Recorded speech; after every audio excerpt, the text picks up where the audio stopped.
Welcome to the SCLD podcast, where we talk about all the things you can do and find at the library.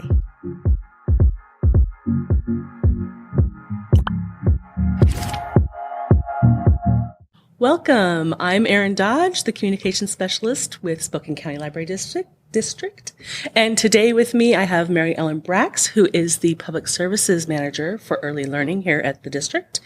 And today we're going to talk about early learning and STEM and learning while playing and also getting ready for school. And first, for folks who haven't seen us before talking about this, can you tell a little bit about what you and your team do here at the library?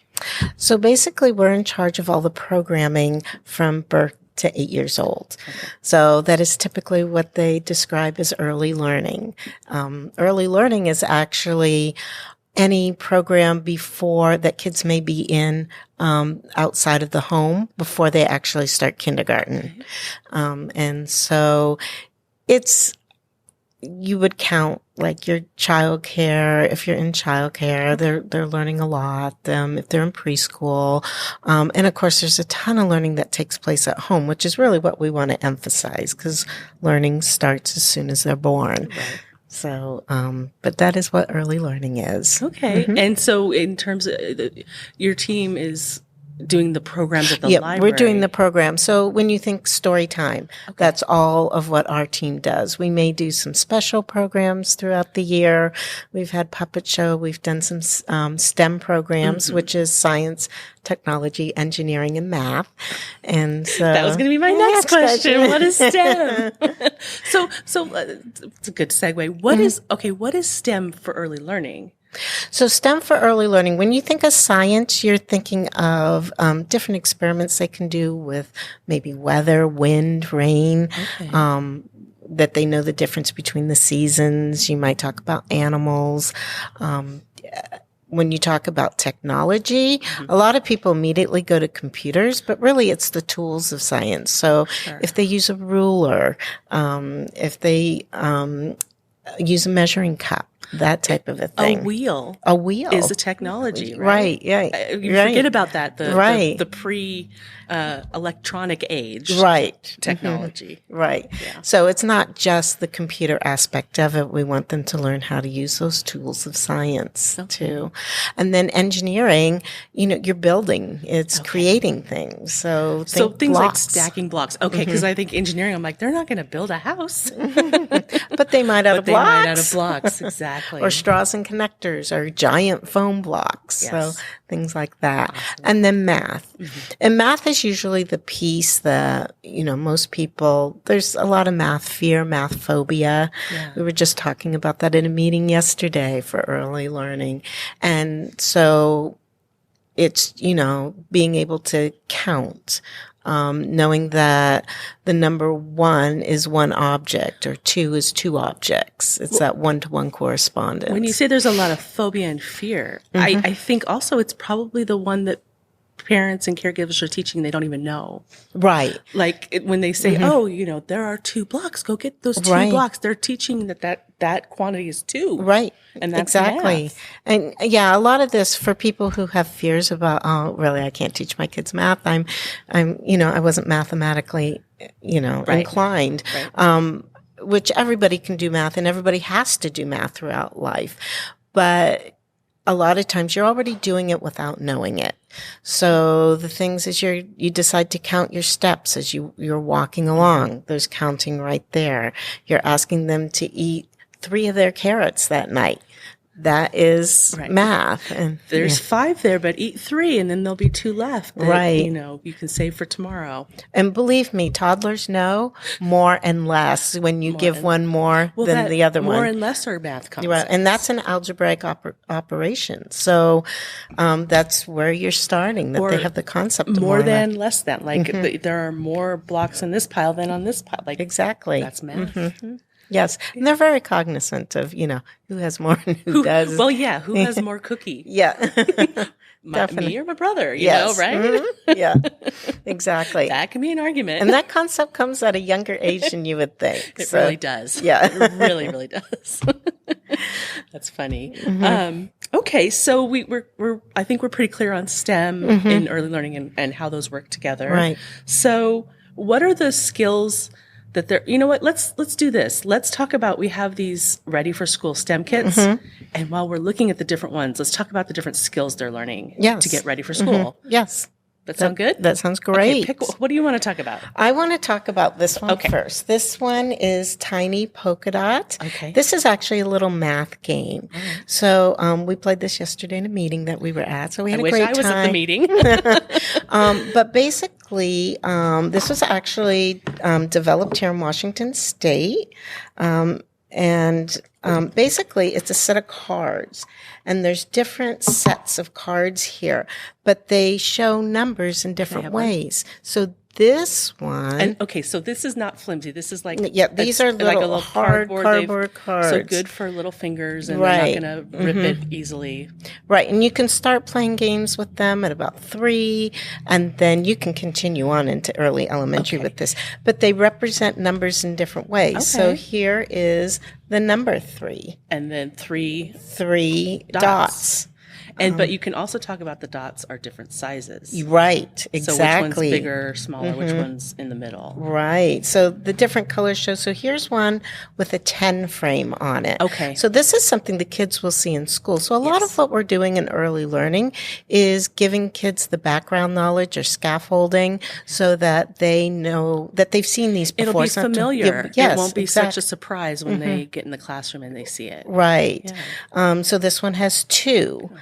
And then you could do things like put these together and say which one is more and which one is less. Yes. And that. So they're really a lot of fun. We played a little game of 15 where you put the cards all over. It was like a memory game. Oh. But you had to, and so this would be for older kids, but then you had to flip over and make a match of some kind. Yep. And you can do that with younger ones. But what it does come with is it comes with all these cards that give you different games on them. So this is dot 5. There's a dot memory in here. So they have all the different games right here for you that you can use. So just a fun little game to play. And you can get the whole family involved, which is what I really like about this. And then they guide you with some questions. So they have an information sheet here about what it does. There's also a great website that goes with this. But so as you're playing, what's in a child's brain? They're getting some math skills. They're getting some vocabulary for math. Yes. What other kinds of things are happening while you're playing this Well, game? A lot of things. When you're playing games, you're also working on social emotional skills. Okay. So what happens if a child doesn't get something right? Which is totally okay to make mistakes, and that's what we want to learn because that's how they learn how to experiment. But their reaction to that, some of them may melt down and cry. Right. Some of them may just go on and say, oh, okay, better time next time. And that takes a little time to get up to. Right. I'll have better luck and next then the time. other thing I was just thinking, like you're saying, if the whole family does it, they'll have to learn how to take turns. Yep, taking turns is huge sometimes for early learning. Yeah, when you're young, you just want to do. And you have to learn like, oh, no, we need to take turns. And that's very much a school skill. Right. That is something that they need to be ready for at kindergarten, that if something doesn't go right, that they don't necessarily break down in tears. Right. So you're working on problem solving. What happens if something doesn't go right? And that's part of cognitive skills. So, and I see books too that those come in the kit. So the kits have manipulatives, a game of some sort of books, little things, and then it comes with books. And then it comes with a folder that has a lesson plan. It has a list of all the books in here. It gives you some ideas of different things to do with them, what materials are provided, and what you may need to provide. There's some, consumables that are easy to find at home that like I have all these rubber duckies. Like if you want to do something with water, you might have to have your own bowl of water. Right. Exactly. Exactly. But we, include books that would be fantastic to use with them. So this 10 is on a Twig. 10 on a Twig. Great book about, birds coming and leaving on a twig. Nice. So it's a really fun one to use. And then this one, which goes along great with the Tiny Polka Dot Math, is 10 black dots. So an oldie but a goodie here. So they all come in the bag, and then the bag checks out for 28 days. Okay. So you have it for a while, but you can always return it earlier and switch it out for more bags. Right. But we have different themes. So this one is definitely preschool. Okay. And then we started doing some toddler ones. And toddlers a little bit younger? Toddlers, you're looking at 18 months to 3 years old, right in that age. And so this one has counting dinosaurs. Fun. So you're introducing numbers. Your dinosaurs are always such a big hit. Yes. And what vocabulary you're learning when you're doing this with dinosaur names. I don't the kids know the dinosaur names better than memorize I know. And then this one happens to have a puzzle. Oh, fun. Here. So the puzzle actually is, we've got some beginning ABCs, we've got some shapes, some objects, the number of objects are on each shape, and then the numbers at the bottom. So this is great for starting on that one-to-one correspondence, which, typically doesn't come until age 3, but this is introducing the concept to them. Look, there's the number 1 here, there's one circle with an apple on it. Mm-hmm. And the apple begins with an A or an ah sound. Okay, so now I'm seeing I didn't even see that connection until you said it. Yeah. And now I'm realizing those are birds, not whales. Birds, yeah. And then, or bee. And then do the sound also. Because a lot of times you should really do the sounds along with it because sounds come before actually knowing the letters, that B sound. So, two birds. And so we have a couple of toddler STEM kits because we started out with all preschool to begin with when we created these kits. And then the rubber ducks are so much fun. And there was the perfect book for this, an Eric Carle book. We can scoot the ducks off so we can look at the book. And it's Eric Carle, 10 Little Rubber Ducks. So when you're using this one, we're really working on counting and something called cardinality. So that is something, if they counted out 5 items, and then you ask them at the end how many are there, they're able to say 5 without starting to count again. Okay. That's a concept that takes a little while to get. Okay. But then you can also do things where you take away 2 and then you say, well, how many ducks do you have left? Okay. So now, and then they're getting an idea of subtraction. Subtraction. The other thing you could do with these is put out 4 of them, take the others away, and then you ask them, how many are there, but don't count them. And so that's called subitizing, when you know how many are there without actually having to go 1, 2, 3, 4. Okay. And so that's kind of what you're working on there. Work towards those if they don't, and if they don't get those skills immediately, that's fine. They're learning. Right. They'll get it eventually, right? Yeah, that's right. Just because and kids learn at different rates, and that is something really like to stress. And sometimes they may be more into the math than they are into the language. But the one nice thing is about the kids, because we're including the books, and we're asking you to ask some open-ended questions when you're working with the kids, you're really working on language skills at the same time. That's true. And vocabulary. Yeah. So blocks in particular are a great thing to use. Have one here that's got a die. It's got different. You're right.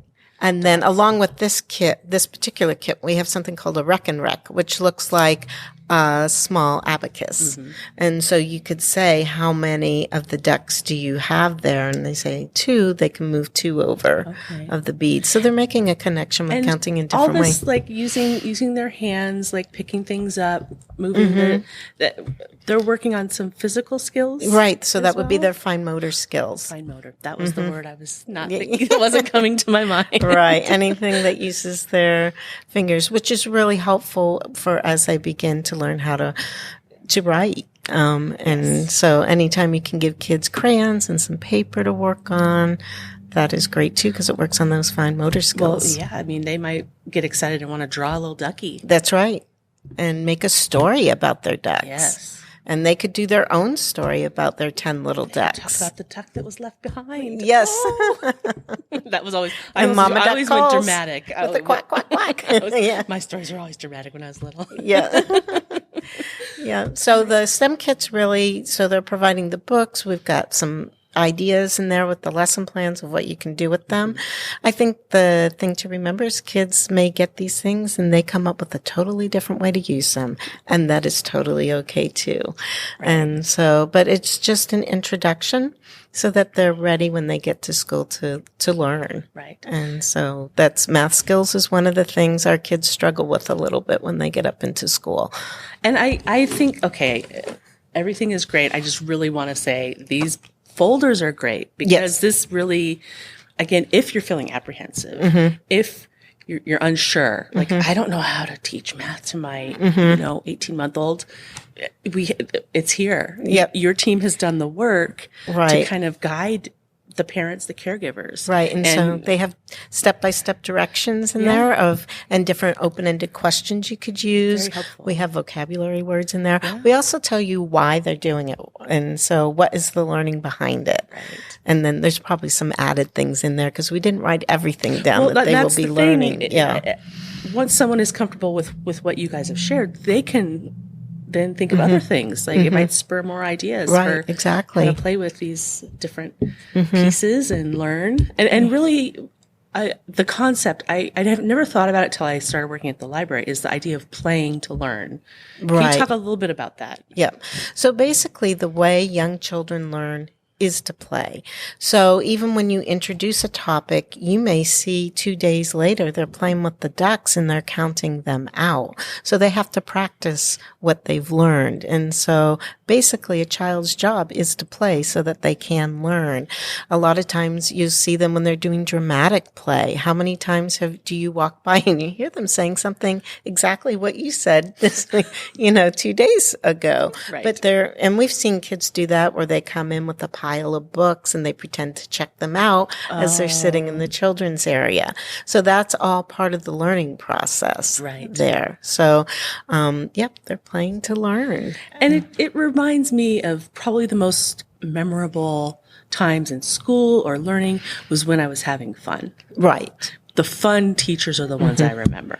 Right. And they're getting to experiment. So if something fails, what are they going to do next? So you're working on that cognitive skill of what could you do so that that doesn't happen again? But you're also looking at what was their reaction to that fail?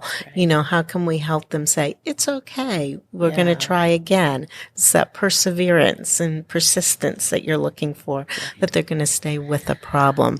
And always remember with all of this, the parent is the child's first and most important teacher.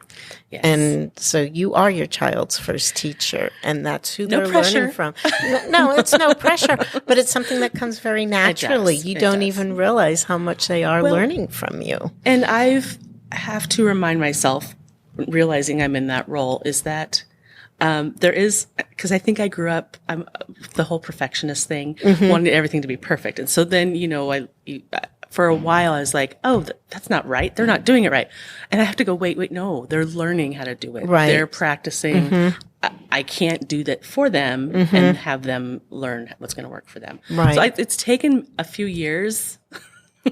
Well, even with the dots, even if they say there's 4 there and there may be 5 on the dot, you can say, how do you know? How do you see that? Tell me what you're seeing, so that when they look at a little card like this, and there is 5 dots on here, kids will look at it and see it differently. One might see, I see 1, I see 3, and I see 1. Somebody else may look at it and go, I see 4 in the corner and then 1 up top. Right. So, which is valid. Right. And that's, you want them to tell them how they got to that number so that you can see what they're understanding, maybe see what they're missing. Right. All right. Well, this is great information. And these are great kits. So, for those of you at home, if you want to come and check out a Ready for School with STEM kit, you can find those on our catalog online at scld.org/ready-STEM-kits. Yes. See how we made it easy? Yes. It's Takes you great. to the catalog. You'll find a whole bunch of different kits. You'll find these and another 10 or 50, however many. There's a lot of kits Yeah, on there's there. probably about 20 kits now. Okay.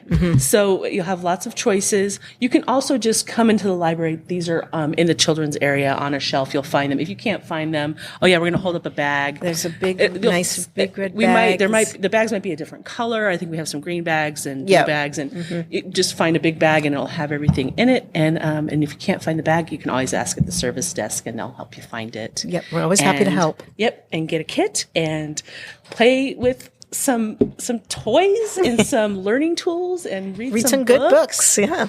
All right, this has been great. Thank you, Mary Ellen. Thank you. And thank you for watching, and we'll see you next time. Thank you for being here today. If you enjoyed today's topic and want to be notified of upcoming episodes, please like and subscribe. To learn more about Spokane County Library District, our programs, resources, and services, you can go to scld.org.